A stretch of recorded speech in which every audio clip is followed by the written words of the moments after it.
as a national organization of free thinkers, agnostics, atheists, and other doubters.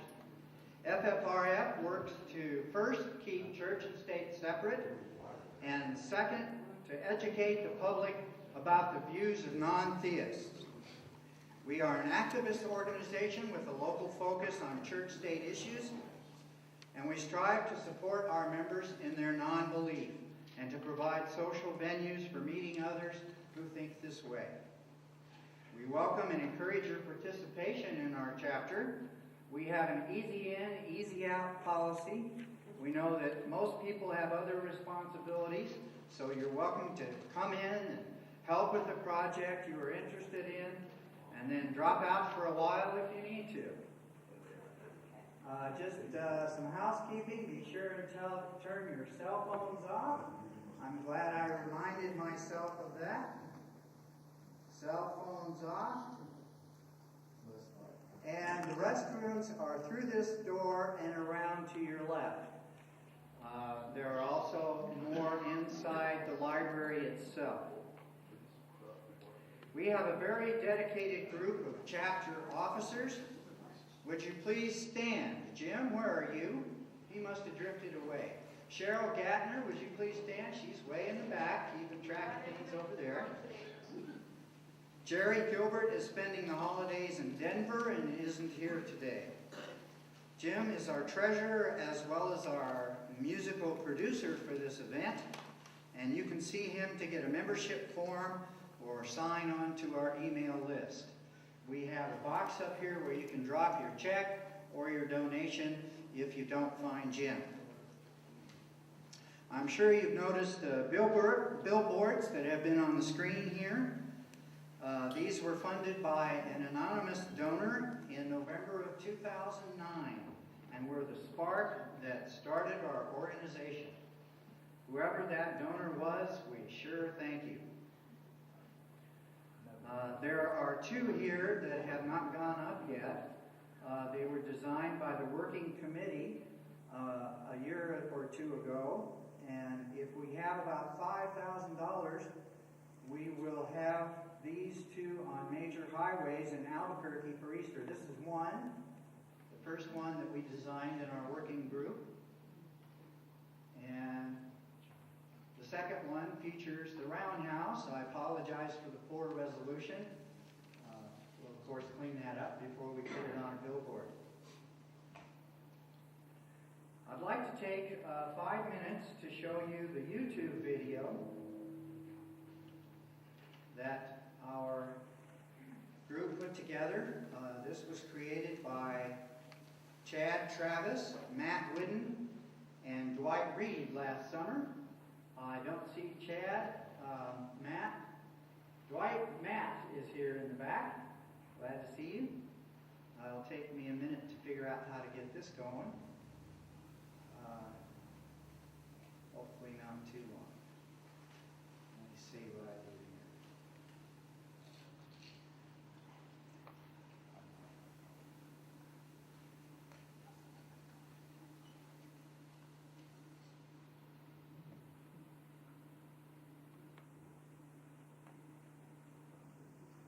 Bear with me just a minute.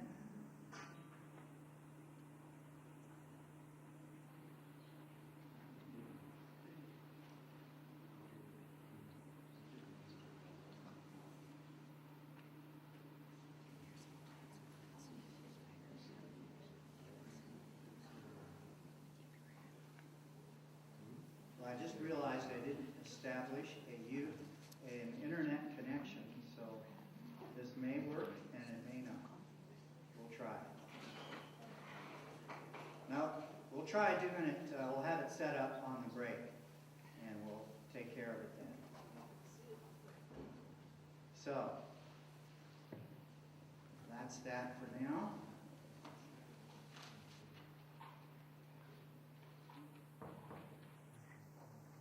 Apologize for that. I had a few loose ends to take care of this morning. So, we'll begin our presentation, our program here, with Dan Barker. Dan grew up in Southern California in a very spiritual family. At age 15, he was preaching the message of father was a professional musician, and Dan picked up that ability as well. He was eventually ordained as a minister and carried his mission throughout the southwest U.S. and northern Mexico as a bilingual, piano-playing, singing evangelist. After 19 years in the ministry, he had developed serious doubts about what he was preaching.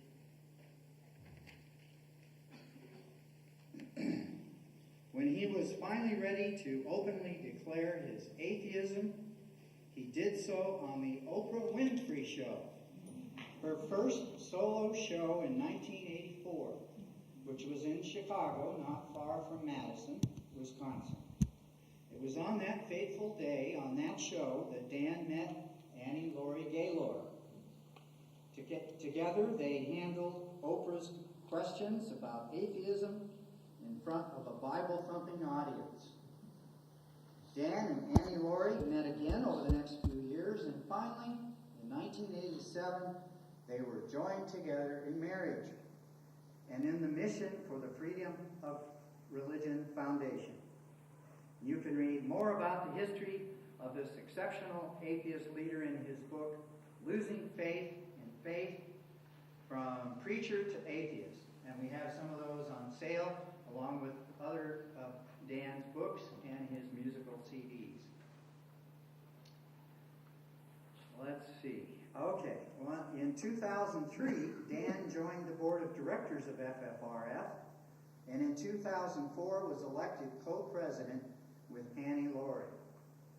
At their annual conference in October, I saw them work exceptionally well together with the great legal and support staff at FFRF.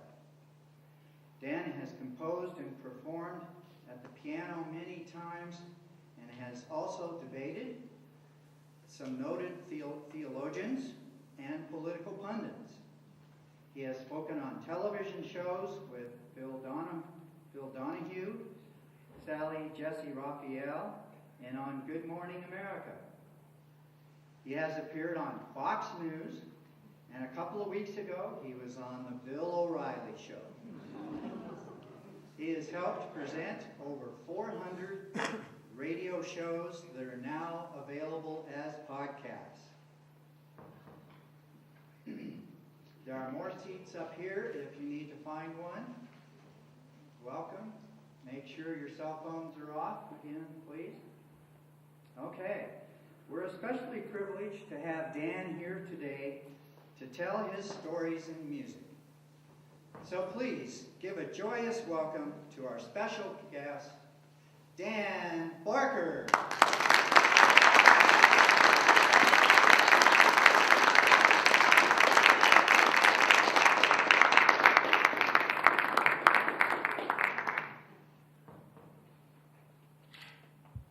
Thank you, Ron.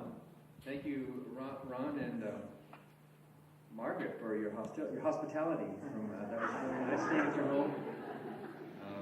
Beautiful. The first time I came to New Mexico was back in the 60s as a preacher, driving through the state. I was a teenage preacher. We wanted to convert all of you pagans and heathens and skeptics to the truth. And the first thing that happened in the state was our car broke down. Spent 2 days in Deming, helping some pastor clean up the tumbleweed from his lot. That was my first experience with your beautiful state. It is a beautiful state in many other places other than Deming. I don't know.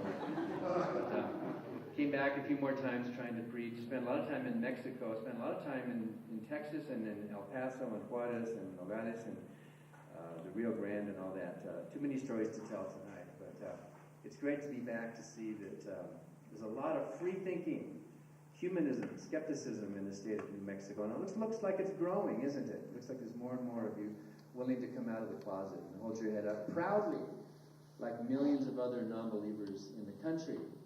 Right now, the fastest growing religion in the United States is no religion. All the demographic surveys show that non-religion is growing faster. Christianity is shrinking.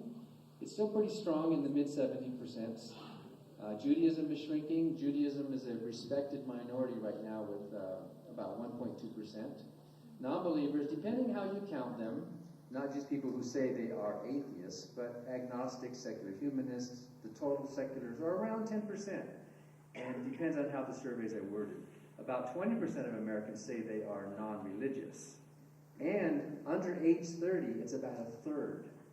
It's an amazing change we're seeing in this country. Something is happening in the last 2 years, in the last decade really, where about a third, we've been saying 30 under 30, about 30% under 30 are non-religious and staying that way. So we get to be a part of some kind of a shift in this country towards rationality, towards secularism, away from superstition, away from the divisiveness of religion, and into hopefully a more progressive, more tolerant and less violent future, which I think all of us want to have. So that was a different message from what I used to preach. The Freedom from Religion Foundation, about 3 or 4 weeks ago, I know you all regularly watch the O'Reilly Factor, I'm sure you do. Bill O'Reilly called our group, the Freedom from Religion Foundation, the number one culprit, the number one enemy in the war on Christmas.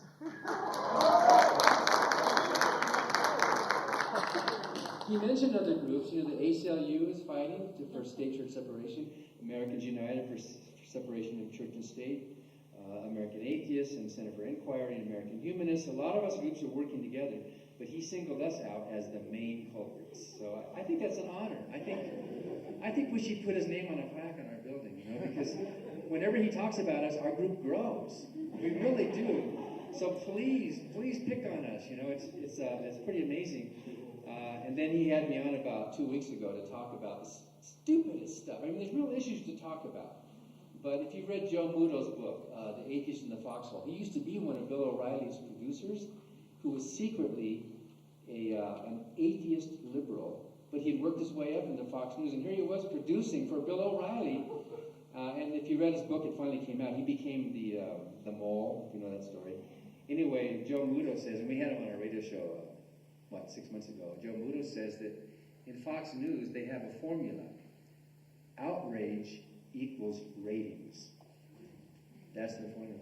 So he thought he had this big issue. Oh, we're going to have Freedom from Religion Foundation on these major culprits in the world. We're going to talk to them about these, get the audience riled up. So the Pope on the cover of Time magazine was it. So he had me come on, and they were imagining that we were going to be all outraged. How could Time magazine pick the Pope? And I said, we don't care who Time magazine picks. I mean, that's their private magazine. They pick whoever they want to. It might not have been our first choice, but maybe Malala or somebody else, somebody who made a real difference in the world. But I said on the show that I think the reason Time magazine picked the current Pope is that precisely because he's less Catholic than his predecessors. He seems to be, if he's not just window dressing, at least he seems to be more concerned about this world than the next. He seems to be less of the old boys club, out of touch Vatican group than, and maybe there's some kind of a hope, and maybe that's why, since most Catholics in America, at least 90% of American Catholics disagree with the Vatican on things like birth control, maybe a lot of American Catholics feel like, oh, finally, we're going to get a little bit of movement away from the fossilized views of that church and into some more human principles. We'll have to wait and see. I'm not going to be impressed until he drops the ban on birth control, for example. That would be impressive, right? That would be something. Anyway, so it was like a dud show. Bill was, you mean you're not mad? He was waiting for outrage, and then he wanted to say something. Well, what about these billboards you guys are putting up all over the place? Is that nice during Christmas to put up billboards? And we have 55 billboards right now in Sacramento. 55 of them. Our chapter in Sacramento, we thought there might be a dozen people. Each billboard is different. Each of the 55 is different, and it's one or two or a family, so it's about 70 or 80 people actually, and they pick their own words on it. So imagine your own face on a billboard here in town with your own words like one world at a time, or I don't need religion to be good, or whatever you think would be a good message as a free thinker, with your name and identify who you are. 55 of them are up right now in Sacramento, and the media in Sacramento are saying, why did you pick December? Are you picking on Christmas? They want outrage too, It just happened. We wanted it to be like in October, but it took some delays. We had to find 2 billboard companies to accommodate that many billboards. So it happened to fall end of November to December. And so they made a big deal about the Freedom from Religion Foundation is attacking Christmas. Well, of course, our billboards don't say a thing about Christmas. It's just people like you and me with our views, our skepticism, our positive free thought. So actually, we kind of like it when that happens because it's attention, it's media. Did you see the front page of the paper yesterday that Ron was in, the story Ron was in? That was good placement. Bottom of the full front page. What was it? What was the newspaper? The Journal? Okay. What does an atheist do at Christmas? Right? So read that if you haven't seen it. It's a really nice article. So it's things like that. It's local people coming forward. You know, in the gay rights movement, it was really, you know, they made a lot of progress, but there's still a lot more to be done. But really what makes the difference is if you know somebody. Oh, my nephew, my niece is gay. Oh, my next door neighbor, well, they're nice people. Oh, wow. And so our social attitudes towards that group of people softens and gets better.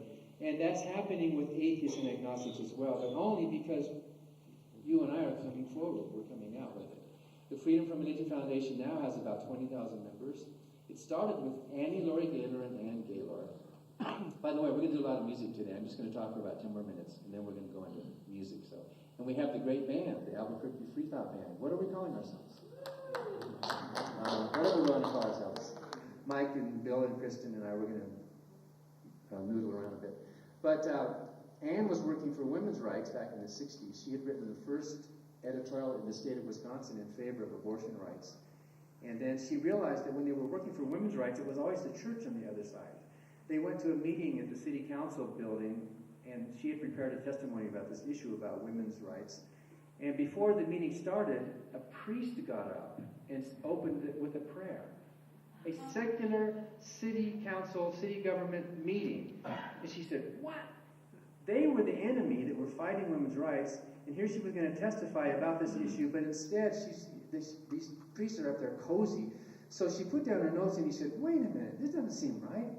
I'm come here in my secular government, this is my government, and I'm complaining about these blocks in the way of women's rights, and then you have a priest. Why is the opening with a prayer? That's not appropriate. Pray in your church. Pray in your home, you know, but in a secular meeting like this, that doesn't seem right. So a reporter went up to her afterwards and said, well, who are you? That was interesting. You were complaining about prayer. Who are you? And my name is Ann Gaylor. And are you with the group?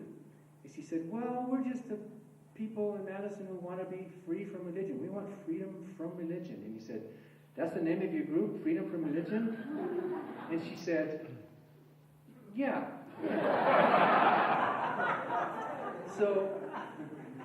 So he wrote a story that ran in the paper. There's a Freedom from Religion group that's complaining about prayers at city council and religion and government, and they should be separate on the First Amendment. And her phone started ringing. How can I join your Freedom from Religion group? I want to join. I'm fed up with this religious people barging in and, you know, they can have their views, but they can't tell everybody else that we all have to follow their views. I mean, what right do they have to use the government? So it started with some index cards on a dining room table, 1976. Remember typewriters? Remember those things? And then soon after that, Annie Laurie, the daughter, was graduating from college at University of Wisconsin, and she noticed that they were planning a prayer at the graduation at the University of Wisconsin. And she's a third-generation atheist. And she worked hard, she studied, she got good grades, and she was a top student. And she says, they're going to pray at my graduation? I'm the one who did the work. I'm the one who studied. I'm the one who and they're going to get up and give credit to some other person's religion? Is that right? So she asked about that. She said, why is there a prayer? And they said, we've always had prayer. 120 years, we've always had prayer at the University of Wisconsin. And she said, well, do we have to? And they said, well, it's the student government that does it. So she went to the student government. She's just a lone student. She went to the government and she said, do we have to have prayer at University of Wisconsin graduations? And they looked at each other, do we have to? I guess we don't, do we? So she said, well, let's not do it. And they said, okay, let's not do it. So they stopped. They just stopped this century-old tradition because somebody complained. And hardly anybody noticed except for the religious right. You know, they stopped it. They took God out of our country. What right did these one atheist have to take God out of our country? And you know what? They never had it since. Since this 19... And other schools, other campuses followed suit. La Crosse and Stevens Point, and they all followed suit. They said, we don't need prayer. This is a secular government. And so just one person complained. They started the foundation. In 1978, it went national. And we've been complaining. We just hired our 5th full-time attorney. We're expanding our building right now. We're so crowded. If you come visit us, there's a hole in the ground where we're gonna quadruple our space pretty soon. And it's pretty exciting. We're going to give our attorneys some proper offices finally. And we concentrate on keeping religion and government separate. That's our main thing. We take legal actions. You probably saw we won a major federal lawsuit a month ago, November 22nd, challenging the IRS giving a break to ministers who don't have to report their housing as income. Wouldn't you love to do that on your taxes? Wouldn't you love to say, oh, my rent, my house payments, that's not income? But we won that. We took the case and we won it, partly because I used to be a minister who took that break. And now I'm working for a nonprofit that I don't get to take that break, so that gave us standing to sue. Anyway, we love that. We have about 14 cases in the courts right now, but we have hundreds and hundreds of issues where we're writing letters. And last year, we're going to count this year, but last year we had over 2,500 complaints that came into the office, and more than 1,000 letters went out. And in many of those, the abuses stopped. Prayers at football games in Chattanooga high schools, for example. Nativity scenes on public property. 10 Commandments in front of the Pennsylvania high school. Prayers at city councils and all that. Many of the victories, just by writing a letter instead of going to court, you can stop these things. So we complained about Governor Rick Perry of Texas. And that leads into a song. He, from his own office, two years ago, he decided to arrange this prayer rally in Texas, held at Houston's Reliance Stadium. We're going to pray. He's the governor. Remember, they had this huge drought in Texas? So he prayed for rain, and then the state caught fire. Remember that? So we sued. And this right-wing young appointed Republican judge threw us out on standing. So we didn't have time to go back. And in any event, our lawsuit made a difference. And Governor Rick Perry went ahead and they introduced him not as the governor. After our lawsuit, they introduced him at this prayer rally as Rick Perry from Austin, Texas.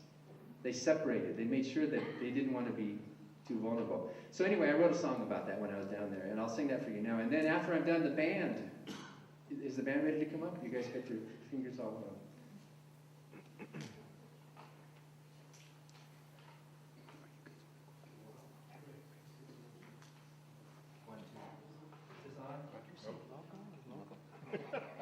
Both? Somebody holds the on button. 1, 2, 3, 4. It was working earlier. Oh, Mike is the magician. How to do this? 1, 2, 3. Okay, so this song is dedicated to Governor Rip Van Periwinkle, who overslept not 20, but 2,020 years. We're not going to play on this one, but you guys for the next one. That's all right. You can sit there and look good. It makes me look good. Unless you want a noodle behind it. Key of C. If you by the second tune around, if these guys can figure it out, can we let them play? Sure. Right. It's a country tune, so. Which country? It's a country south of ours called Texas. It's called Get Off Your Knees and Get to Work.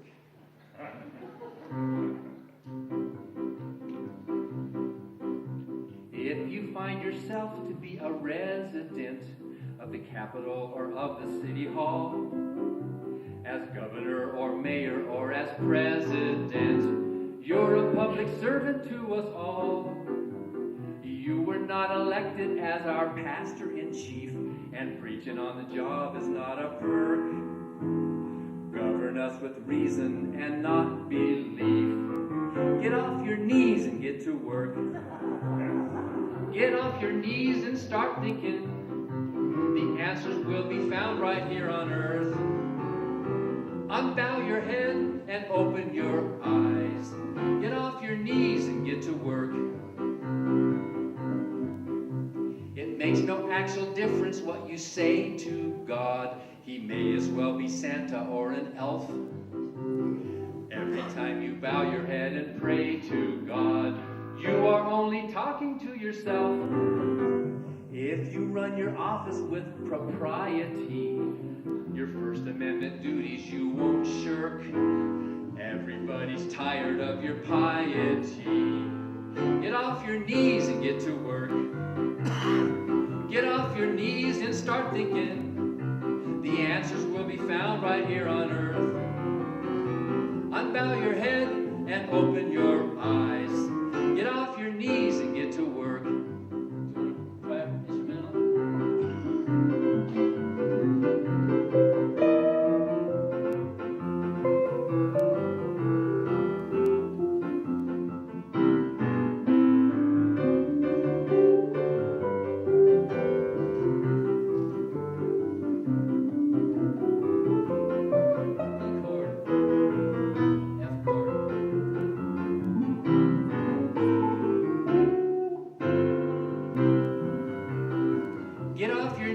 Start thinking. The answers will be found right here on earth. Unbow your head and open your eyes. Get off your knees and get to work. Get off your knees and get to work. Get off your knees and get to work.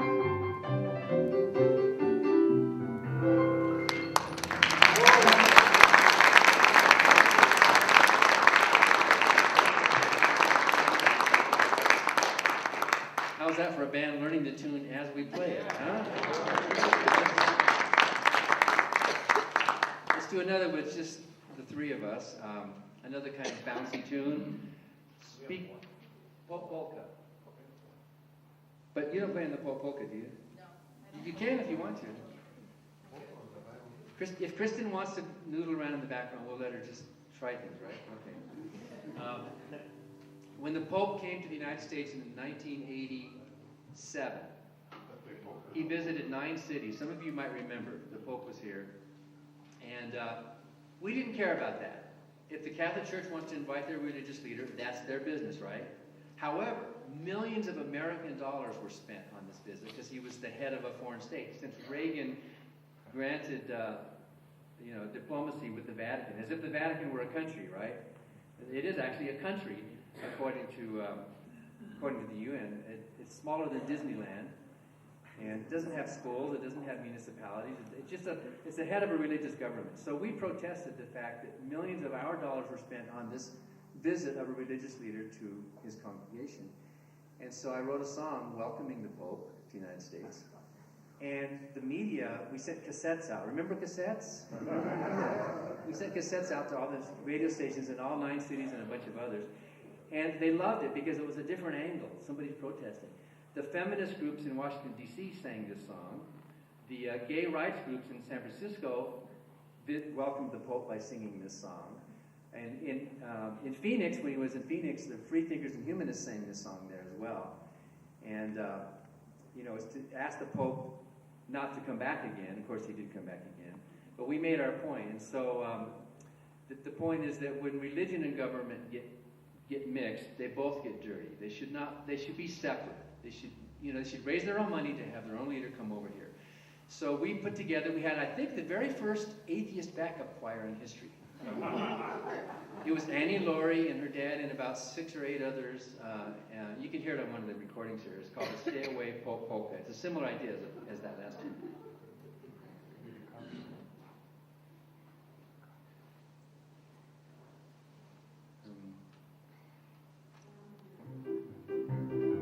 This is a polka. This isn't country. This is polka. Pope, stay away. Don't come back some other day. It's worse than a sin that we have to pay to hear you preach against the American way. Pope, stay away. Don't come back some other day. It's worse than a sin that we have to pay to hear you preach against the American way. How dare you show your face in the great USA, where dictators like you are out of place? We believe in freedom and democracy here, and fairness for the whole human race. Now here you come parading in your pompous royal clatter, pretending that you govern the earth. But 1,000,000 mouths are hungry while your church is growing fatter. That shows us just how much you are worth. Hope, hope, stay away. Don't come back some other day. It's worse than a sin that we have to pay to hear you preach against the American way. You always say that woman is God's holy flower, but you really cannot hide what you mean. If you control her body and won't let her share the power, she just becomes a breeding machine. The world is overcrowded and they're dying of starvation, and you tell us what we need is a prayer. A simple word from you could help control the population. But no, you're too religious to care. Hope, hope, stay away. Don't come back some other day. It's worse than a sin that we have to pay to hear you preach against the American way. Can you salt on it?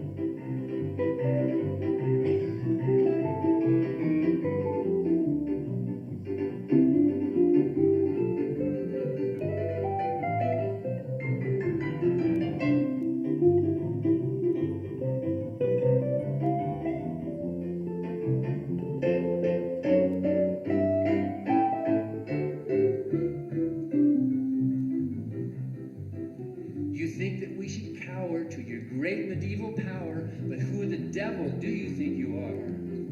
Since we can't put up with you, why should we put you up? This is really going much too far. You say to pray for peace while your Inquisition rages. You take us to the end of our rope. We will never get away from the bloody dark ages till we've excommunicated the Pope.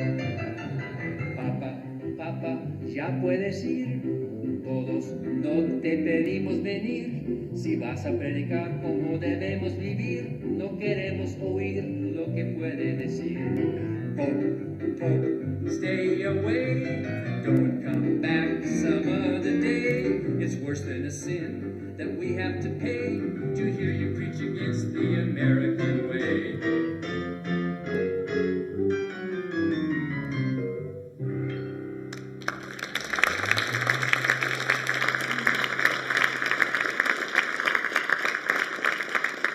That's Bill West on the guitar, who I didn't know he was going to play solo then, but and Bill's been a member. You joined the foundation in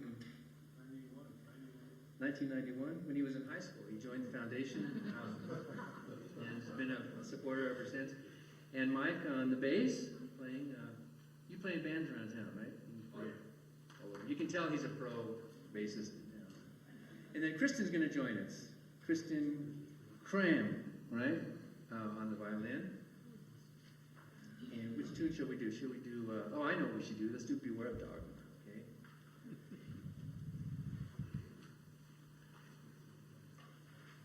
We had a bumper sticker that we produced called Beware of Dogma for years. And that was one of the few that kept getting torn off our car. That one along with Nothing Feels Like Prayer.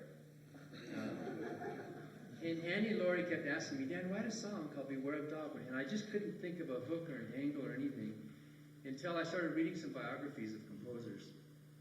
And I learned that the church officially outlawed particular music styles. And did you know that the tango was outlawed by the church? The tango.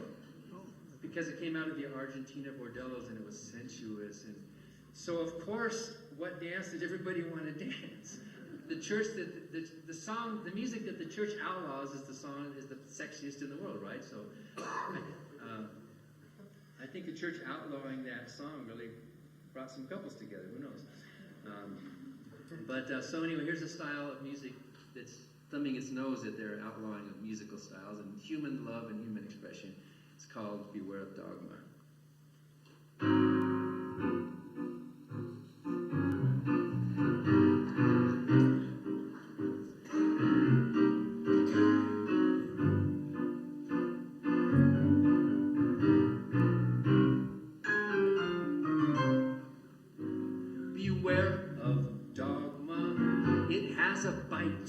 Beware of dogma, it wants a fight. Beware of dogma, it will ignite a holy war by itself. Beware of dogma, it'll trap your mind. Religious dogma, it'll make you blind. Beware of dogma, it's not designed to make you think for yourself. If we let it out in the universe, there will be no doubt everything is worse. Beware of dogma, don't let it loose, that unchained dogma. It'll reproduce, tie up your dogma. There's no excuse for ignorance anymore.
Ignorance anymore. Please clean up after your dogma.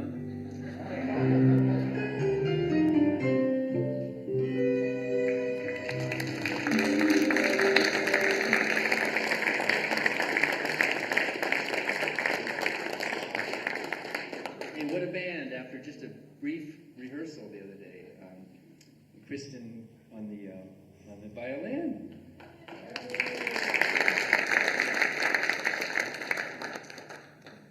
Okay, Poor Little Me is a relatively new song. It's a year old, and there's a story behind it. I've been researching and reading the stories of songwriters and composers who are not believers. You'd be surprised how much beloved music that we all know. Brahms' Lullaby, for example. Verdi was an outspoken atheist. His wife told a reporter once, "My husband is such a good man. He's a generous man. He doesn't believe in God. He hates the preachers. I don't think he's an atheist, but he doesn't believe in God." She said. And Berlioz, and of course the Russians, Prokofiev and Shostakovich, and many American writers, and Stephen Foster, who was not a churchgoer. All the great music there. The Gershwins, and Irving Berlin, and Jerome Kern, and they, some of them had Jewish heritage, but they were not believers. Cole Porter, who had to come out of 2 closets, by the way, along with people like Aaron Copland, also was a non-believing Jew who had to come out of 2 closets, and Stephen Sondheim, who's still alive, Yip Harburg, who wrote "Somewhere Over the Rainbow," one of the best beloved songs of all time, Richard Rodgers, "Do a deer, a female deer," all that Rodgers and Hammerstein music, all these non-believing people that have enriched the world. I read a biography called "Put on a Happy Face," an autobiography written by Charles Strauss. He's the composer who wrote Annie, "The sun will come up tomorrow," and he wrote "Bye Bye Birdie," and he wrote the theme to "Those Were the Days," you remember? "Those were the days," that you see on TV. He actually played the piano on it. So I called him when we interviewed him for our radio show. He's in his 80s. And he said, "I didn't know there were other atheists in the world. I thought I was the only one." He said, he's been a lifelong, non-believing liberal. He marched in the civil rights marches with Sammy Davis Jr. He's just a really interesting guy. Always been an atheist his whole life. And he was surprised to learn that there's more of us. Did any of you ever have that feeling? Like you thought you were the only one? You know, we get letters at our office sometimes. Amen. Help! We got a letter from a woman who said, "Help! I'm the only atheist in Nebraska." She wasn't, but how do you know? How do you meet anybody? So we invited him to speak at our conference, and we gave him this award that we have called "The Emperor Has No Clothes." And he was very gracious. He came up from New York City to Connecticut with his wife, and we had dinner and that. So he got up to accept the award, and he said, "You know, I'm not so big on award speeches. Do you mind if I just play a few songs?" We said, "Do we?" So he sat at the piano and did all this great, you know.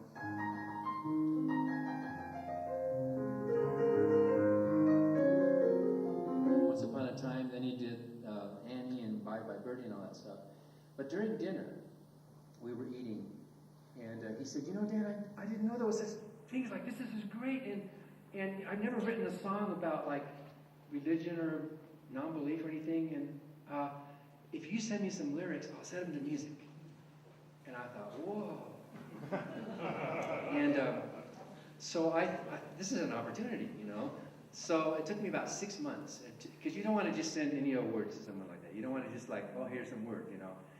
And he got them, and he said, "These are good. I can do this. I can write a song. I can write a song with these lyrics. This is great." And he said, "Do you mind if I do some judicious editing of the word?" And I said, "I don't care. You're the pro. I mean, you know." So he threw away 2/3 of my words. He threw them in the trash. But what's left is a short little song. Do you want to hear it? With the band, with the Albuquerque Freethought Band. And it has a little nod to Yip Harburg. I think you'll hear it in the introduction. The song is called "Poor Little Me."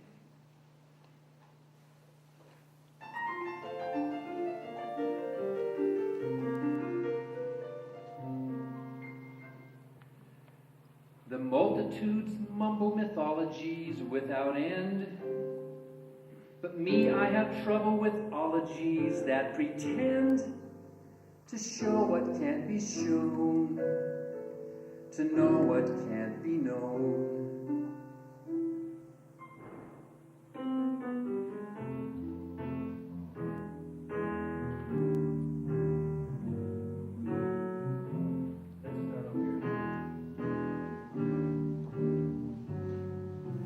Lutherans have liturgies, Calvinists have creeds, Muslims have their minarets, Catholics have their beads, Methodists have methods, holy truth to ascertain.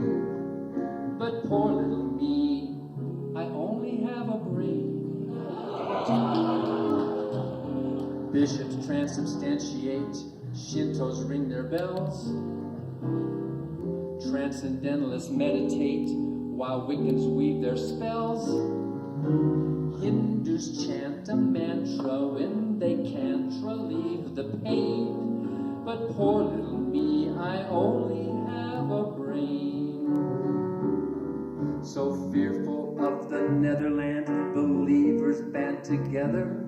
Unhappy with the weatherman, the Sunnis wave a feather. Dance in circles to demand great spirits and some rain. But what do you do if you only have a brain? Quakers quake and Shakers shake, and Jews eat kosher food. Rastafarians wear their hair in pious gratitude. They all boast of miracles that no one can explain. But poor little me, I only have a brain.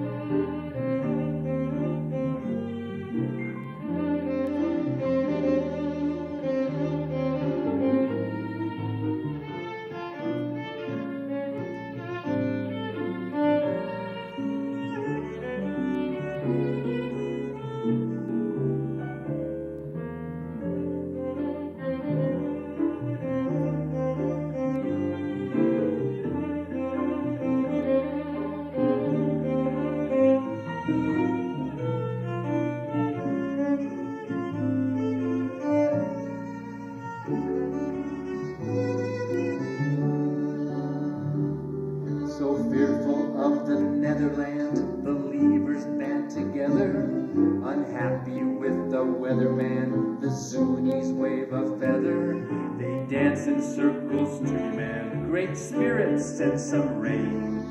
But what do you do if you only have a brain? Quakers quake and Shakers shake and Jews eat kosher food.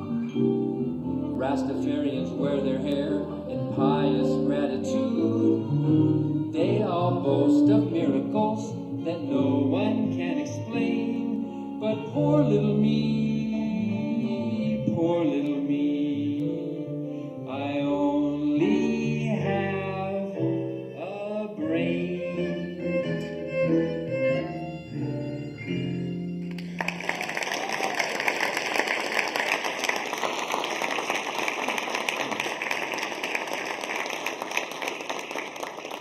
Okay, we're going to try a rock and roll song. I can't sing rock and roll, but I can play it, so that's close enough. Which is part of my story of growing up, basically. And people ask me, what happened to make you change your mind from being a minister to becoming an atheist? And I said, well, it was kind of like what happened to make you grow up from being a kid to being an adult. I mean, it was that kind of an idea. You start thinking for yourself. Do you want someone else to do all your thinking for you your whole life? That works when you're a toddler, right? You need your parents to, but after a while you want the toddlers to get out. Of course, there's that awkward teenage years where you both think you know what's right. But eventually you want, a real good parent wants their kid to become an equal, a friend, a peer. That's what a real good parent wants. A bad parent wants the kid to stay a kid their whole life. So this song is written with that in mind. It's called My Father's House. Let's jam a little bit first till we get the feel of it, and then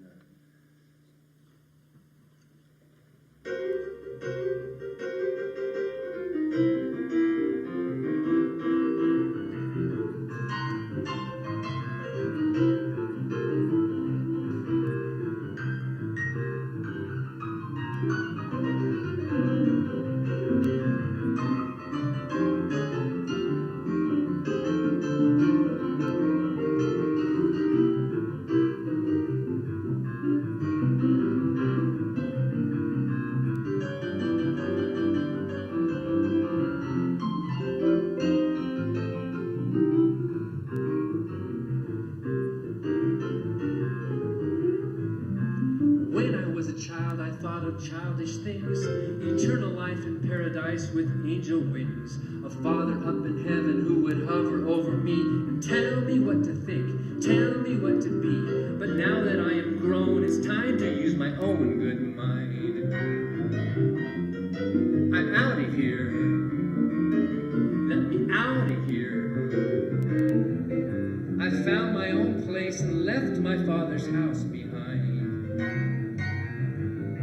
A normal dad is really glad to realize his little child has now become before his eyes an independent person who can stand on steady feet, an equal human being with character complete. But God is not that way. He orders me to stay his child. I'm out of here. Let me out of here.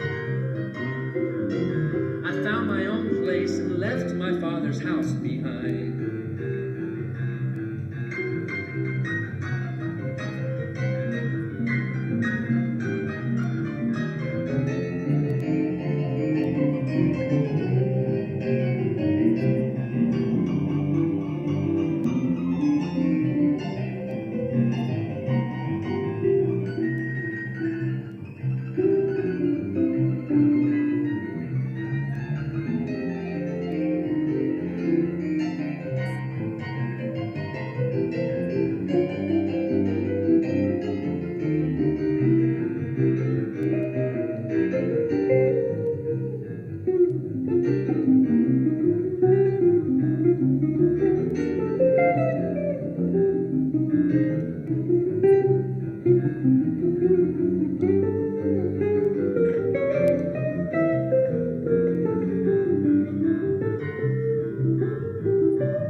gave his only son, a sacrifice to pay the price for everyone. And if you believe that this deserves a fatherhood award, you can move in with the guy, and he will be your Lord. But listen to this song. Forever is a long, long time.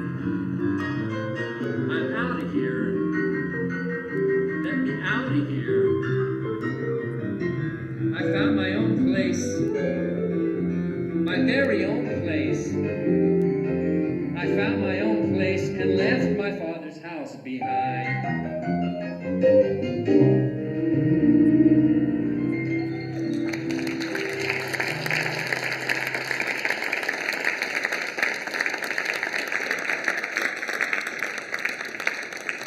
Thank you all. We'll take a short break, but before we do, please raise your hand if you saw the ad for this event in the Alibi, the weekly Alibi. Let me get a count. 1, 2, 3, 4, and Dan. 5, 6, 7, 8, 9, 10, 11, 12, 13, about 15 or 16. Raise your hand if you saw the ad in the local IQ. Or maybe you're not sure which one it was, but a few more, so probably 20 altogether. All right, that's great. We'll take a break, and if you'll come back in about 10 minutes, that's about 10 after 2, we'll have some more music from Dan and the Free Thought Band.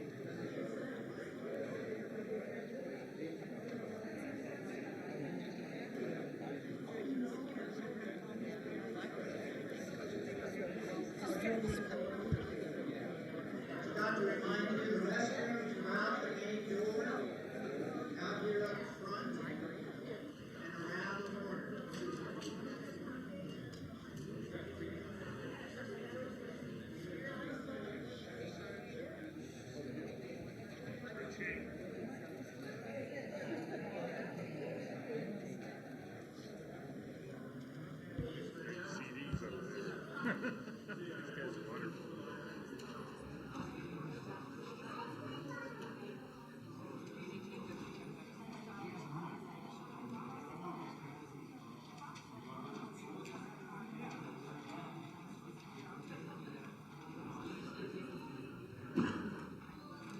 I was actually thinking. With a couple of special gifts. This package contains the works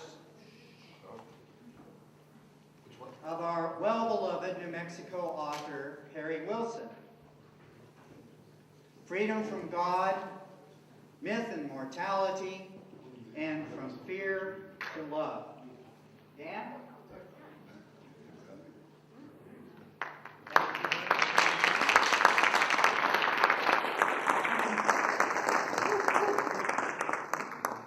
And this second gift is for both Dan and Annie Laurie.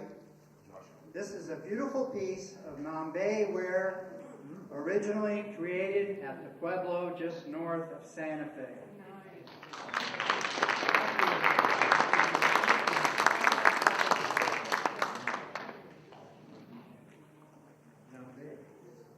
Okay, Dan, do you want to do a few more pieces and then we'll take some questions from the audience?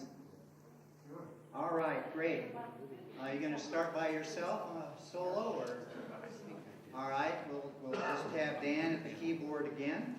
And while he sets down again, I'll mention that our next meeting will be in the Erna Ferguson Library.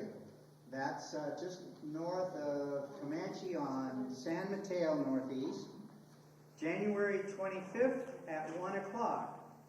Or we may have a joint meeting with the Humanist Society. We have a teacher in the public schools who has had to confront challenges to her teaching of evolution, and I think we're going to be joining the Humanist Society for a joint meeting there. So watch for more on that. That will be on January 25th. I'm just not sure of the location yet. Okay, Dan, let it rip. So, Happy New Year. Hey,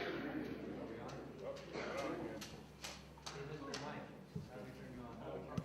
Oh, Dan, before we do that, I'm sorry. I don't want to miss this while I have it set up. Let me go ahead and see if I can run our video. Max, will you get that light again? And I hope we have audio. If not, we'll have to shut it down again.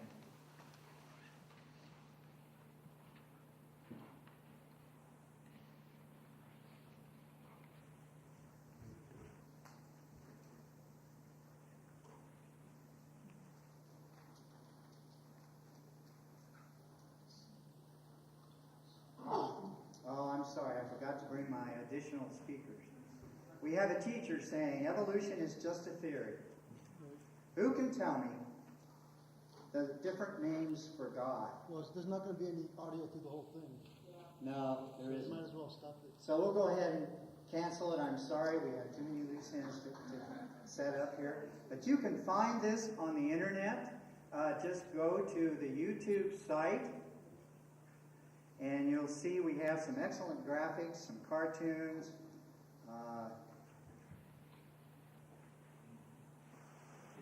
some encouragement for church-state separations, a little bit of history, including our national origins, Pope and Bush together there, people feeling alone as atheists, and talking about government-funded schools, and of course our Constitution, which is the root of our protections for church-state separation. So Chad was the technical expert behind this. I'm sorry, mine technical expertise wasn't that great. Chad is back at the corner, back at the camera. Chad Travis. Thanks, Chad. Okay, Dan, let her rip. Thank you, Ron. Well, it looks like Albuquerque can use you people. It looks like there's a need. What's the saying?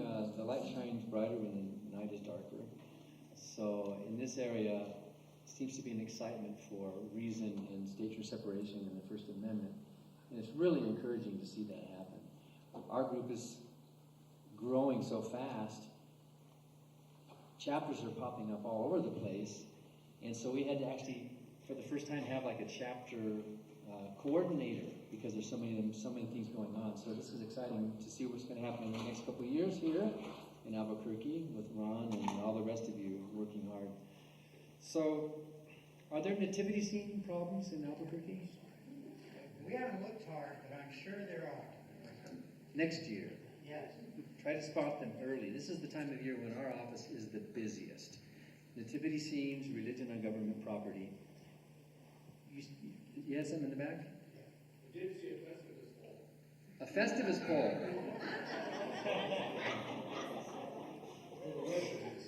If you saw the Daily Show about a week or two ago, they talked about the Festivus pole at the Capitol in Florida, and it was in front of our banner. If you saw that, our FFR banner was put up there by some of our members there in Tallahassee. So, but nativity scenes all over the place, and there's one in the Wisconsin State Capitol right now. It's been there for years on the first floor rotunda, which is actually the second floor. And that rotunda has been designated as a public forum. Ordinarily, we don't think religion should be at the seat of government. But since our state has designated that as a public forum where outsiders can come in and express their private views on that public property, we couldn't get rid of the nativity scene because there's a difference between free speech and government speech. No one thinks that's government speech if it's owned and put up and it's designated as a private group. So we've always had our own signs up to test that policy. Sometimes the government or the city will say it's a public forum, but they only allow one viewpoint in a public forum. So this year, for the 18th year in a row, we've had our annual winter solstice sign, which is the real reason for the season. The winter solstice, the shortest day of sunlight in the northern hemisphere, which was last Saturday. And then Hanukkah has gone up, and another nativity scene went up. So one of our attorneys, Andrew, built we call it an anti-creche, a natural nativity scene, which has, instead of an angel above, it's an astronaut. Above us only sky. And in the manger, it's a little black baby doll because the human race came out of Africa, basically. And the female is the human, and the male is the mutant, basically. But so we decided to pick the... well, what is a Y chromosome if not a mutated? Well, anyway, let's not go there. But we're all human beings. And Thomas Jefferson, instead of the wise men, there was Einstein. So we had a natural nativity scene. And guess which one is most popular, especially with children? They all want to see. The nativity scene that Christmas put up is so boring. I mean, who hasn't seen? Have you ever seen a nativity scene that's not tacky? And you know what I mean? Just, I walk by one when I walk home from work, and it's in the front yard. And not only is it silly because this virgin gave birth from a ghost who then has this son who's a magic worker who creates a hell, and if you don't bow down and kiss his feet, then you're going to burn. I mean, this whole thing, and then it just looks so tacky. But I applaud their freedom. That's their views, that's their yard. They can put it there, and I actually say that's America. That's great. That's their speech. The problem is if it looks like government speech, then it becomes a problem. Is there a question here? The baby Jesus is blonde-haired and blue-eyed, yeah. What sense does that make? Yeah. Well, maybe it makes some kind of sense to certain groups of people.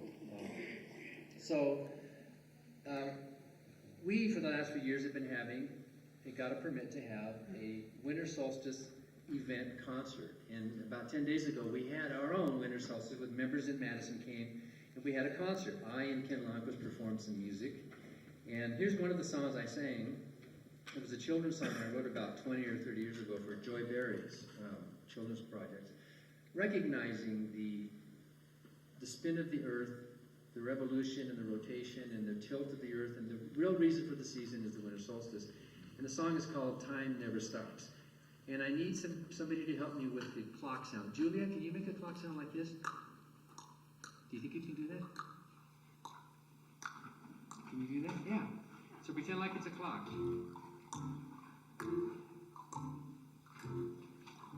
Anybody else want to do that? You're welcome.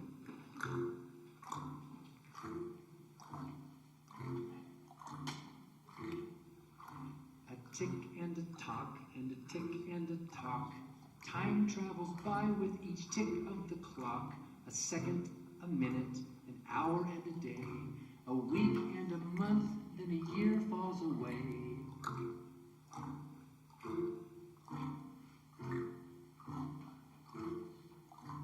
Time travels by just the same for us all. From winter to springtime, from summer to fall. The sun always rises, the sun always drops. The world keeps on spinning and time never stops.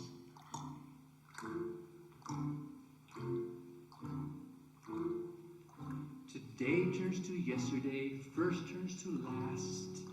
From future to present, from present to past. The sun always rises, the sun always drops. The world keeps on spinning and time never stops. Never stops.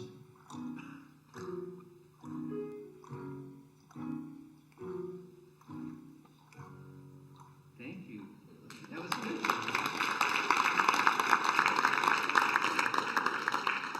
And then I pointed out that some Christmas carols were actually rewritten words to secular music. What Child Is This was originally Greensleeves, which was not a religious song. It was religious words put on it.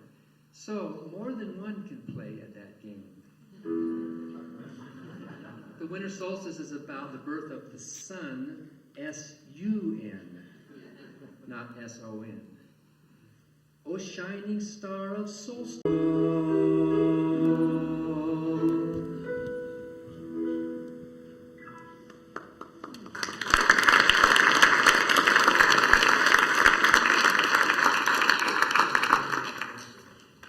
Yip Harburg, the famous lyricist, he wrote It's Only a Paper Moon, he wrote April in Paris, he wrote the musical Finian's Rainbow, if you remember that musical.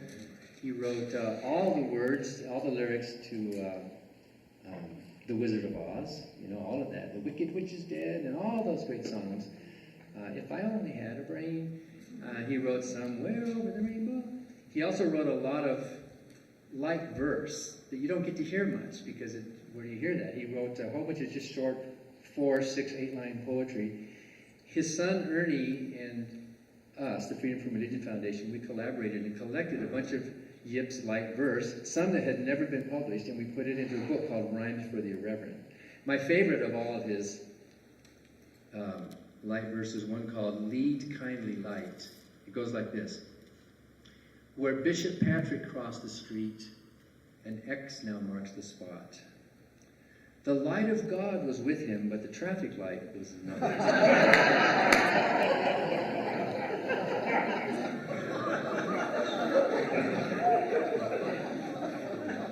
Yip was like that. He was very anti-religious, very atheistic.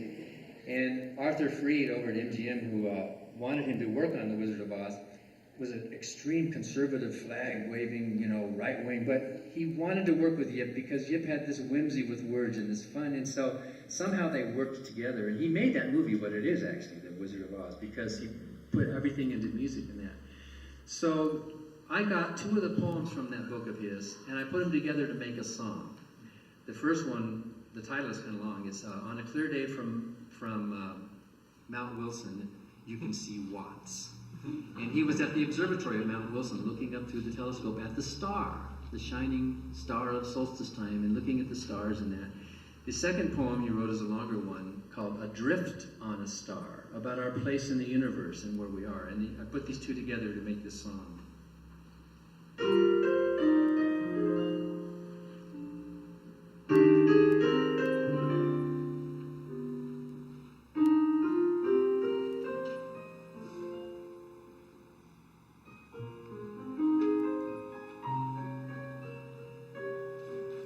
With magic gear through stratosphere, beyond the stars we grope, but there's more to be found in the drop of a tear than there is in a telescope.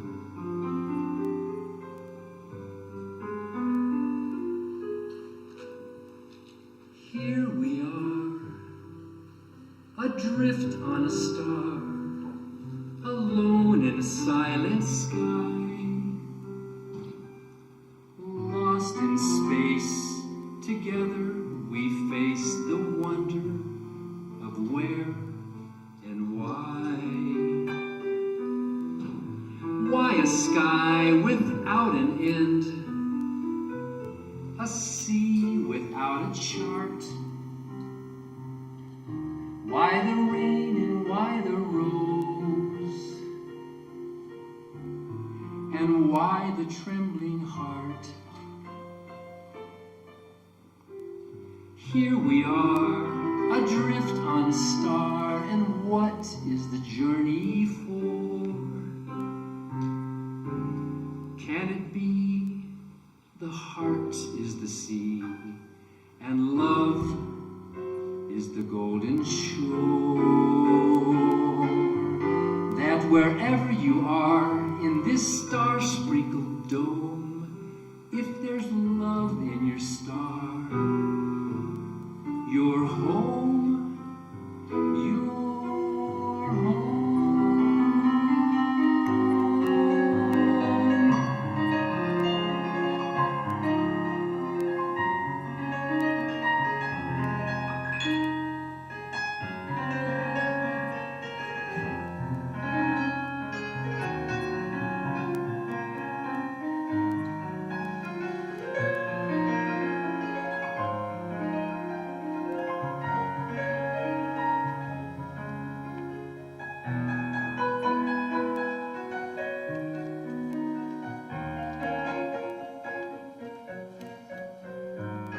Here we are, adrift on a star, and what is the journey for? Can it be the heart is the sea, and love is the golden shore? That wherever you are in this star-sprinkled dome, if there's love in your star, you're home. You're home.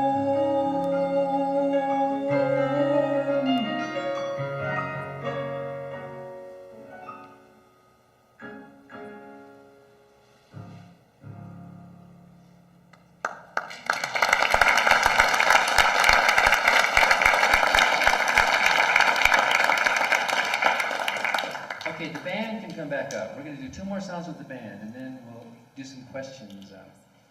So Mike and Bill and Kristen, you're playing on one of the next tunes, aren't you, Kristen? Kristen, you play in some of the orchestras in town, is that right? Yeah. And she teaches violin, and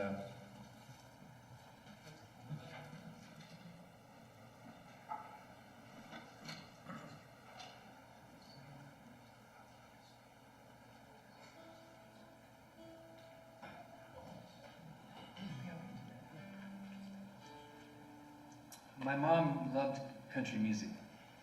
And she was a Sunday school teacher, but after I became an atheist, about a year later she said, yeah, me too.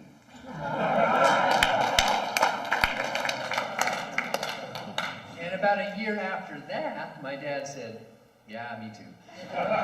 This is kind of neat when the parents follow the children. That's kind of rare, you know. My dad's a Native American, and so usually the man walks ahead and the woman walks ahead, but my mom was way ahead of him. She was starting to read. And a reporter once asked my mom, why did you change your mind? She said, it's great being an atheist because now I don't have to hate anymore. I can just accept people for who they are, what they are, and we don't have to decide who's in and who's out, who's the good people, who's the bad people. We can just be human beings on the planet no matter what our views are. I thought that was... And my dad said to the reporter, I used to preach, my dad was a preacher too, a lay preacher. I used to preach that Christians are being persecuted in this secular world. The Bible, Matthew, blessed are you when men shall revile you and persecute you. I used to think, we poor believers are beleaguered by this secular world that's against us. He said, you think it's hard being a Christian? Try being an atheist in this world.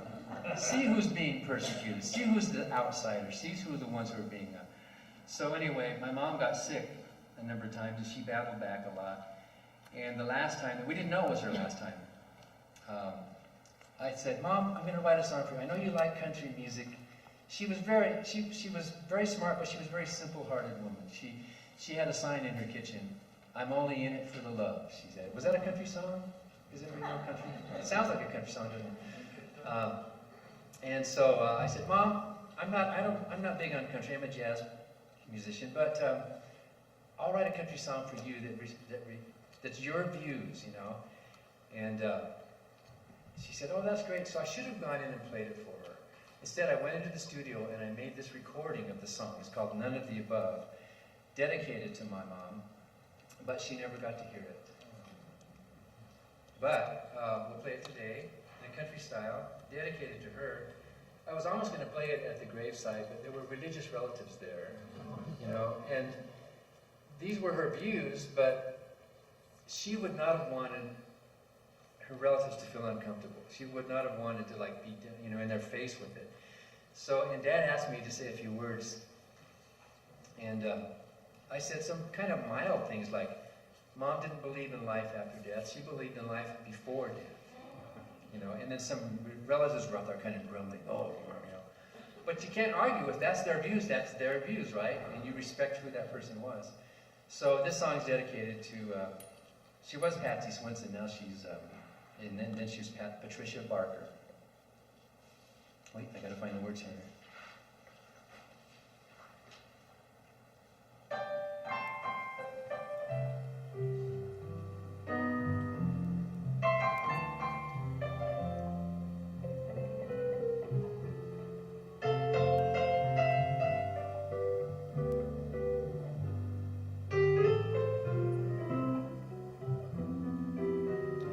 Everybody tries to tell me I need to choose a God to love. But after looking them all over, I'll take none of the above. I'm happy in the natural world, like a hand fits in a glove. Only sinners need a Savior. I'll take none of the above. Why talk to me of heaven? What makes you think I want to go when it's right here in the real world where the milk and honey flow. You preachers and messiahs, what were you thinking of?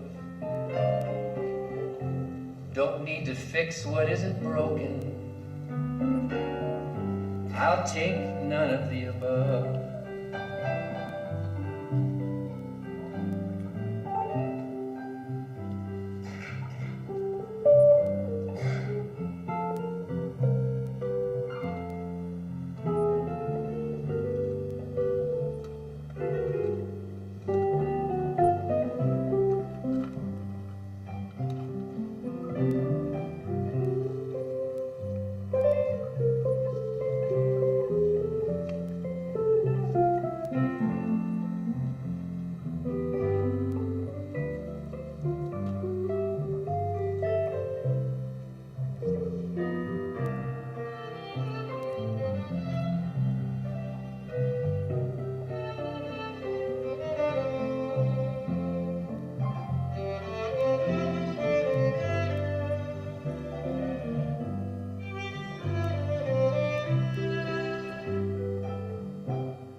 Why talk to me of heaven?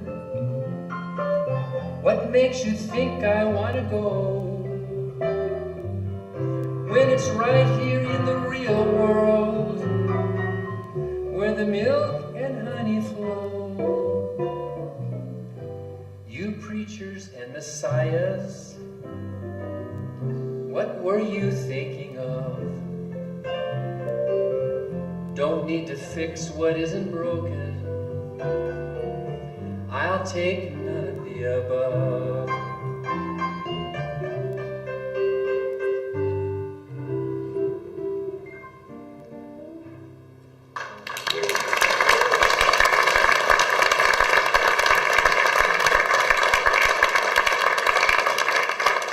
Okay, last song. You can just kind of jam on this one, can't you? Try it. Just my bedroom. When I was a preacher, I was an evangelist for a lot of years, Mexico, the U.S., all over. And evangelism is sales, really. Evangelism is trying to sell something to somebody. You need this, right? But before you can sell anything, you got to convince them that they need what you're selling, right? You can't just say, buy this. So really, the main job of an evangelist is not to sell salvation. It's to sell damnation. You are bad. You're a sinner. You're going to hell. There's something wrong with you. You need it. You're going to burn. Don't you feel bad about yourself? If you've got them sold on that, then you got them, right? You know? Yeah, a fear and an insecurity and all that stuff. And like my mom ended up saying, you know, salvation might be a cure, but atheism is the prevention. You don't even get sick. You don't need it. Even Jesus said, they who are healthy don't go to the doctor. It's only they who are sick. So we non-believers don't view ourselves as sick or damned or deserving of that. We don't. The message doesn't stick with us, does it? So anyway, this is one of the very first songs I wrote back in the mid-'80s after I became an atheist after years of evangelism. It's called "You Can't Win with Original Sin."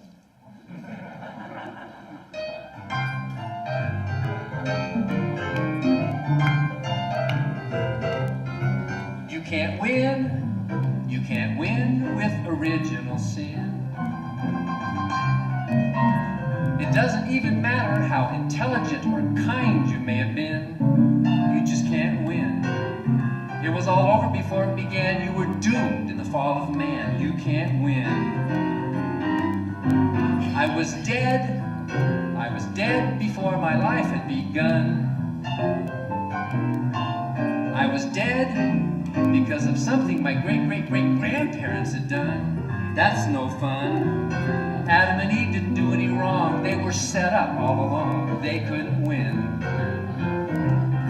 I've been told I must believe on Jesus Christ to be saved. But first, I must admit that I am totally depraved.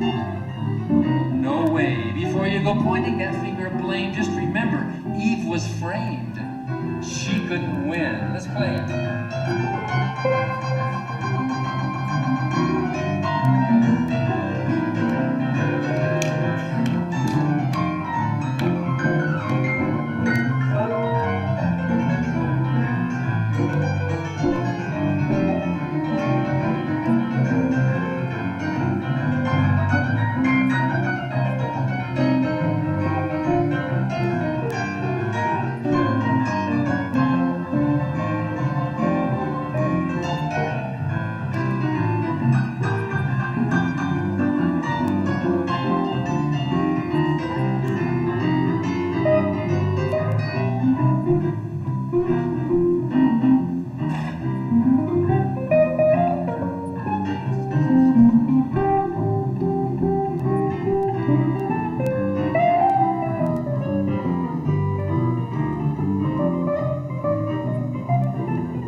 Insecure that he needs to send me to hell is the kind of God who'd probably get a big kick out of damning all the Christians as well. You never could tell. It was all over before it began. I was doomed in the fall of man. But as a skeptic, I must insist Adam and Eve didn't really exist, and neither does God then, for that matter. And until the day that old myth is shattered, we cannot win. No, you just can't win.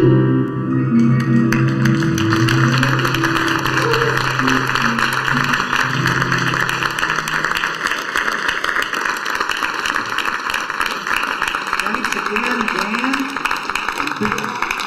and Mike, and Kristen, Cheryl, and Jim. Would you please come up here? Cheryl and Jim, please come up here. I won't ask you to say anything.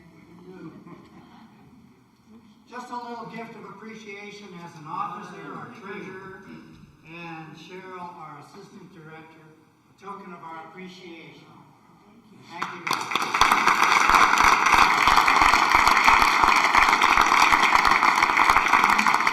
All right, we'll take some questions, and then maybe Chad can set us up to see the video just before we leave. Dan, you want to take some questions from the audience? Anyone have any?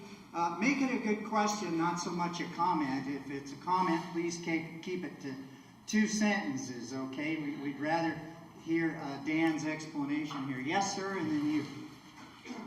I'm a disabled vet, and I spend a lot of time with VA, and I'm also a life member of the Disabled American Vets, VAV, and I've been to a couple of those meetings with the VAV.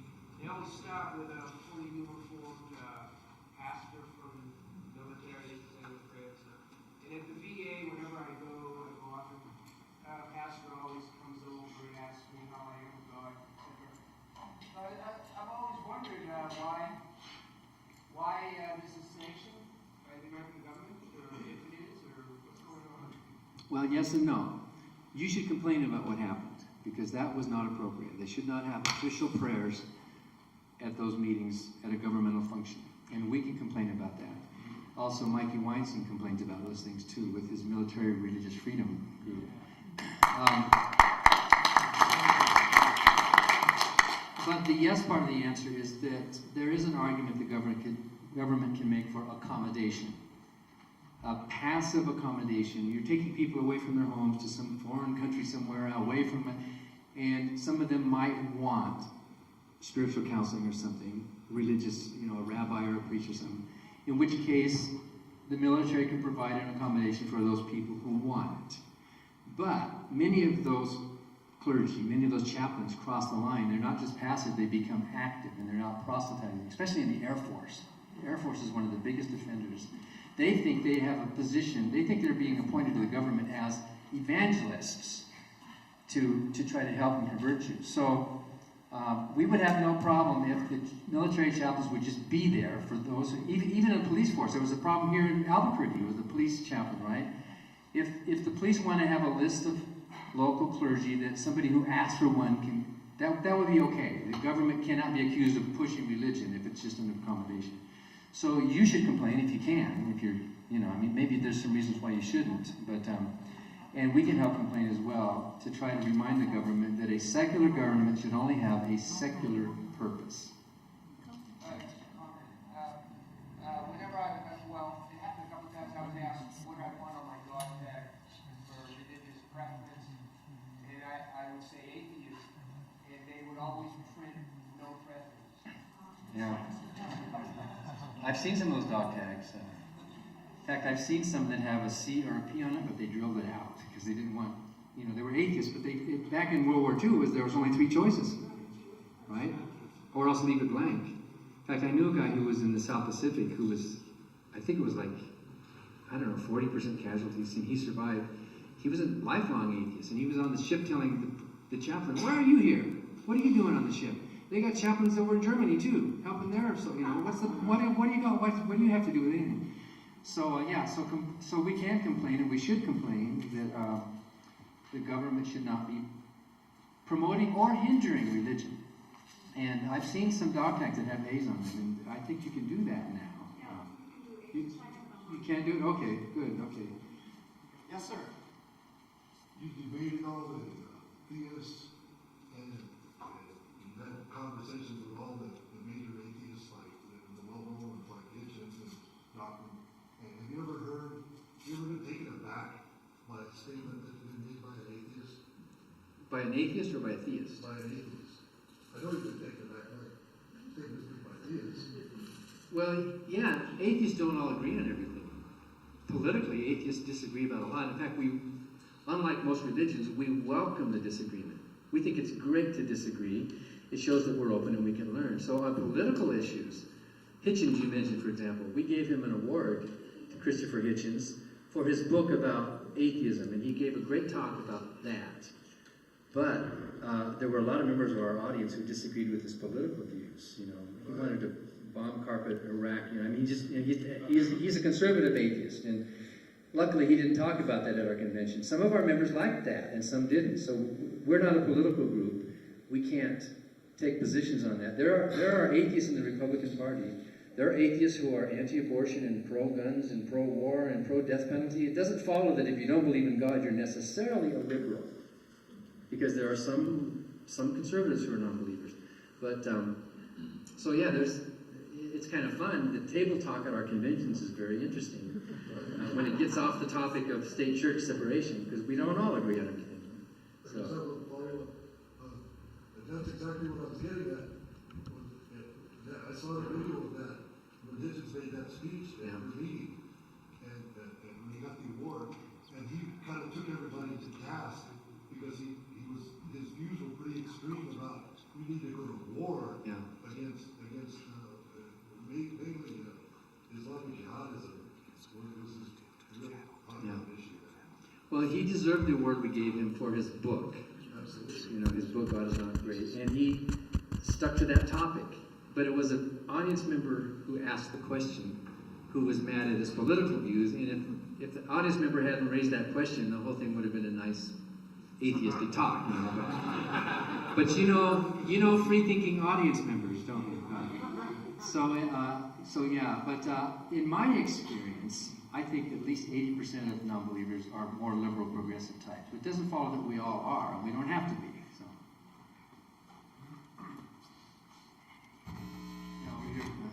What are you doing to teach children about their choices? Yeah, we are an educational group. We have a children's book called Just Pretend, and I also have some children's books out with Prometheus, maybe right, maybe wrong, and maybe yes, and maybe no, which is trying to counter the mountain of religious literature that's available for kids. So there is some secular literature available, but most of our focus is on state-church separation. So going into the schools, sometimes we have to counter child evangelism in schools with some of our own. And we've had chapters who have sent home, you know how kids come home with literature in their backpacks? And you wonder, why are the schools allowed to send home this stuff? Well, we test it by sending home some of our own stuff. And then we can have, in fact, we actually had a Good Without God concert for children as a result of that. We wanted to test the school's policy, and it really was neutral, so we couldn't challenge it. So as long as all points of view are allowed, we don't think that teachers should be spending their time sorting religious materials and putting it in the backpack for kids to take home. We don't think that's appropriate, but that's something we can't fight because it's an open policy for all groups, as long as it's related to children in some way. All groups who have something. So, and you know, some of our writings and some of the articles in our paper deal with children and education. I think children are smart. I think Ann Gaylor, Annie Leroy's mother, said, you can't raise children. Children raise themselves. Parents are facilitators. Parents provide the environment and the love and the resources. But do you think your parents raised you, or do you think you pretty much as a human being, especially during the teen years, we pretty much just let the kids grow and let them learn. And in fact, Anne bought a Bible for Annie Laurie and said, you should know something about this, as a third-generation atheist. And she said, you should go to church with your friends, learn some things, go to the synagogue. And so her brother Andy came home from church one Sunday and she said, I'd rather play outside. That's boring. So it's not our major focus, but we care enough about, of course, the next generation. Couple more questions. Yes, sir, in the red. I'm concerned about in God we trust on our currency. I wonder if we're making any headway in getting that off. It seems so clear a violation. Is there anything else we can do? We're in court right now on that with Michael Newdow. And that's a tough one because of standing. In the 70s, a man in California tried it, and the judge threw it out on standing. In the 90s, or was it the 80s, when Madeleine Roy O'Hare tried it, and she got thrown out. We tried it in the 90s. Our group tried it in Colorado, federal court in Colorado. And we were the third attempt to challenge that motto. And do you know why the judges said we couldn't sue over In God We Trust in the money? Can you guess why?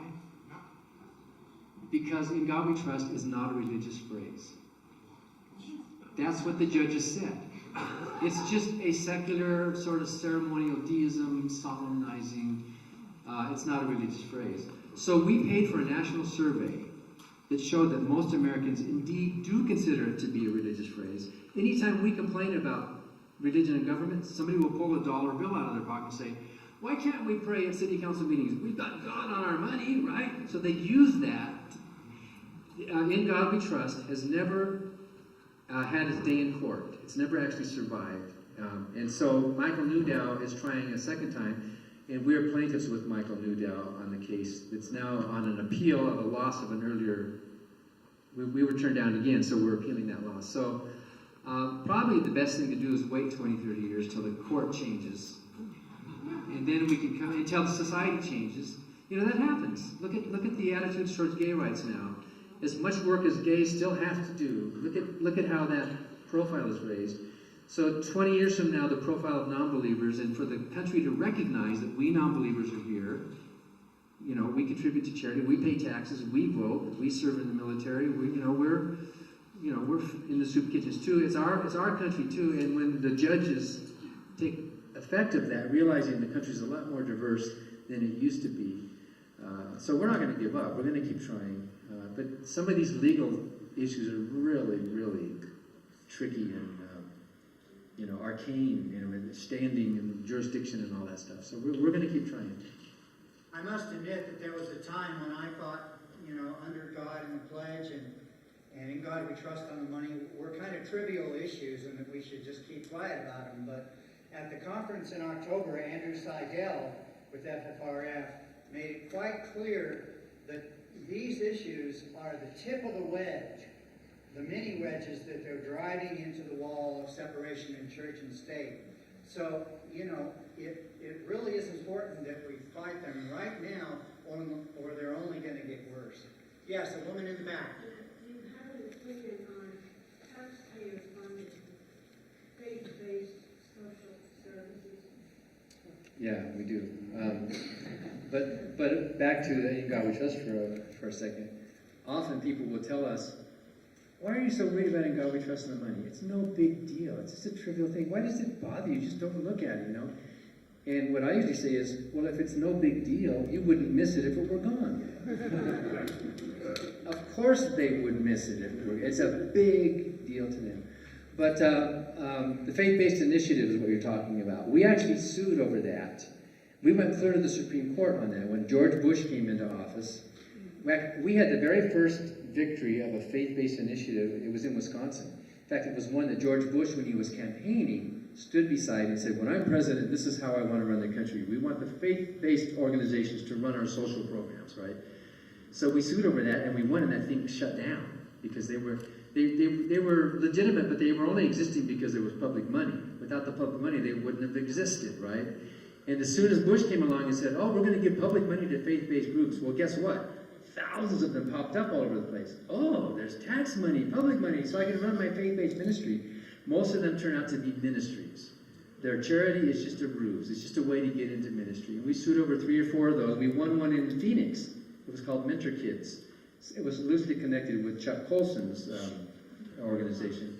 And it turned out that they were under the ruse of using tax money to fund this program that helps educate children of prisoners, Mentor Kids.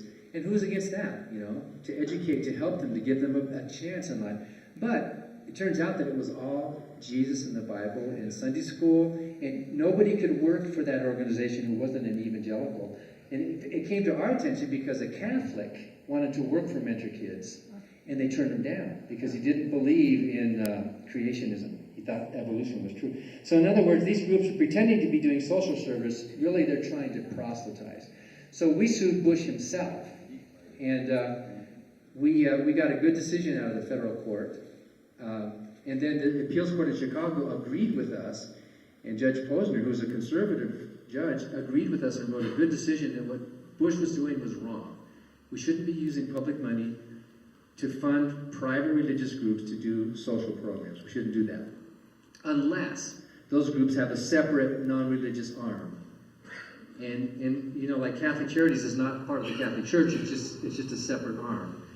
And so, but Bush came, and Clinton was agreeing with that, actually, but Bush came along and said, no, there doesn't have to be a difference. Any faith-based group can get the money.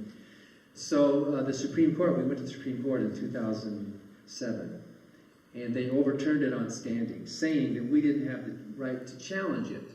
And one of the justices in the Supreme Court even said what George Bush was doing with the faith-based initiative might in fact be unconstitutional but we had no way to get at it as taxpayers. And since that Hine decision, the bar to standing has been raised. And all of us groups in the country know that now. It's tougher to get into court because the Supreme Court has sort of closed a little, it used to be like an loophole to get into court. So we can still go into court, like our current victory over the housing allowance that we just won. We showed real injury instead of taxpayer standing. So it's wrong, and we should fight that. And if you see it happening, you should monitor it here on the ground. There might be groups that are local religious groups that are getting public money to do supposed social work, but actually what they're doing is mostly ministry work. I'd just like to add one more thing. I think a lot of them did a good job, particularly Jewish family service before they went out of business here. But on the public channel, I've seen these fringe storefront news, and maybe have one nurse on their staff. They say, we determined that seniors fall down because they have poor posture. So we'll go to their house and fix their better posture so they don't fall. Well, they can pretty much charge what they want. For instance, if you're on Medicaid, we'll come to your house. But if you're not, forget it. I mean, the money, there's no oversight and accountability. We think these religious groups should do their ministries, it's a free country, but on their own dime. They should prove, and I'll quit here, but Benjamin Franklin said something, it's not an exact quote, but Benjamin Franklin said, if it's a good religion, it'll support itself. But as soon as the religion starts needing the support of the government, of taxes, that's a sign that it's not a very good religion. If I were running a religious charity, I'd be embarrassed to admit, my God's too cheap to pay the bills. We need help from the taxpayers, right? I mean, that would be an admission of failure, wouldn't it? So let them do their ministry. Let them, do their religious thing, but not with tax dollars that you and I are contributing to. So what about the money churches who pay no taxes? I mean, all this problem is not that. Right. Okay, thanks for addressing those questions. One more, Don, can you make it quick? Well, actually, I want to extend the last one. The situation you described with respect to the faith-based things is now of almost epidemic proportion with the religious-run anti-abortion activities and clinics, and they are receiving federal funds and whatever. Are we taking any action in that regime? I know the ACLU is, but I don't know if the rest of us are. We don't have any legal action on that, but we report on that. So if we had the right plaintiff at the right time with the right state church angle, we could move on something. Okay, thank you once again, Dan.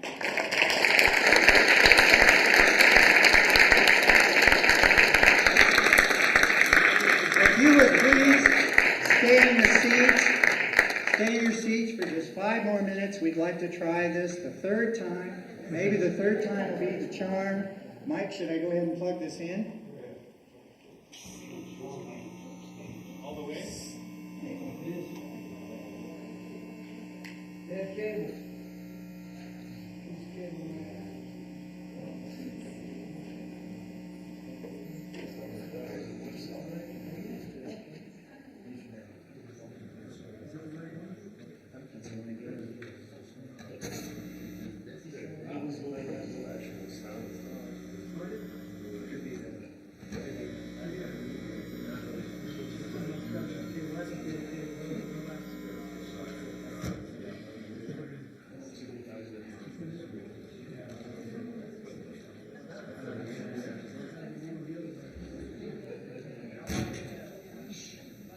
It's the devil. Sounds good to me. I don't hear it.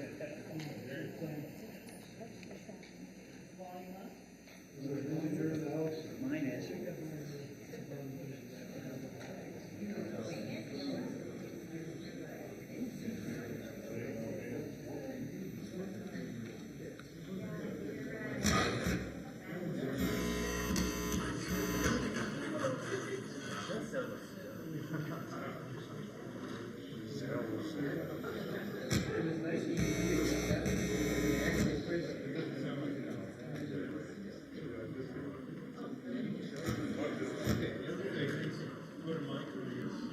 Thank you.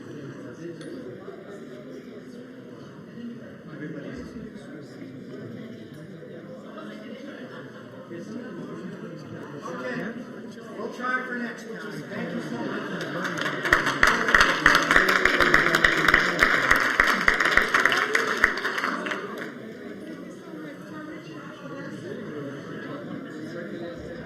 Feel free to come on up and get a signed book or CD from Dan. You're welcome to stay and visit with those on the board or with Dan Parker. We're in no rush to get away.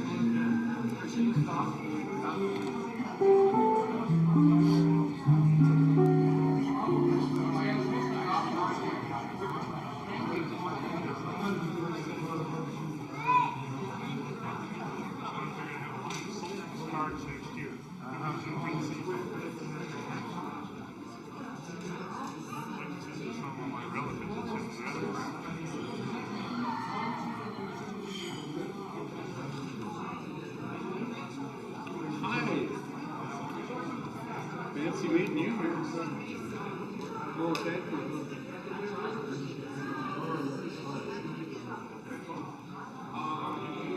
See you later. Jim.